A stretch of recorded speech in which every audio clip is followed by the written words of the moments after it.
What exactly did this video reveal, and why is it important? Well, it's really an unscripted moment. I mean, Uber's corporate culture has been in the news lately ever since Susan Fowler, a former engineer, wrote a pretty scathing blog post about her experience at the company.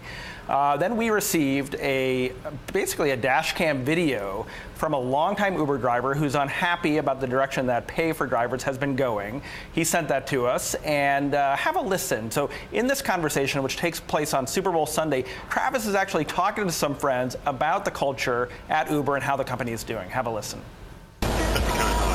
My year is coming up, maybe 40. I make sure every year is It's Saturday, by the way. So Ryan, you've had to counsel many a CEO and a founder through through these unflattering moments. What do you tell them when they're in the kind of vortex of bad news like Uber is right now? Yeah, I mean, I think it's true for any company. Like any crisis that happens, it's about truth seeking. How do you try and get to the root of what's going on and know that most of the infrastructure in the company around you is there to try and hold that information away from you? So you have to be actively and aggressively looking for that truth and then try and figure out how to solve it quickly and communicate as clearly as possible. Well, I can't say, we've thought a lot about, whether to write this story, but it seemed to me that, Travis's personality is really kind of central to all these questions. This is a company that has changed how cities work, and he's not only talking about the culture of Uber, but really kind of showing a little bit of his pugnaciousness, right, his personality. So have a listen to this second clip where the driver challenges Travis Kalanick about the issues around driver pay, and he responds somewhat forcefully. Have a listen. You know what? What? Some people don't like to take responsibility for their They blame everything in their life on somebody else. Email for town card. Good luck. Brad, that was some pretty surprising stuff. What do you think this really reflects in terms of Uber's culture? Is there really a trickle-down effect? I mean, when you have a CEO that says rather pugnacious things like that, what does that mean for the overall company?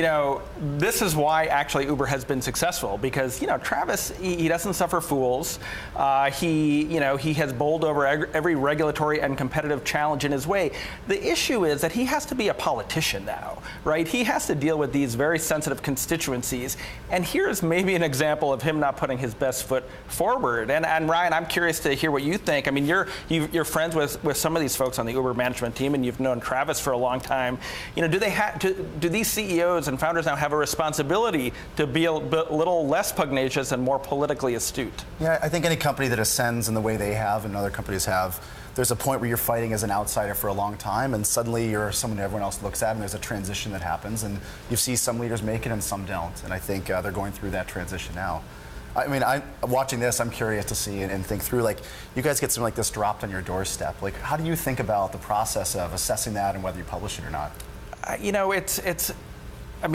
Uber's a utility now. It's changed, the way these cities operate, and Travis's personality and Uber's culture is so very much in the news right now. So it seemed to me that when we got this video, that we really didn't have any choice. It's very much topical, and it is another one of these unscripted glimpses about the man and about the company.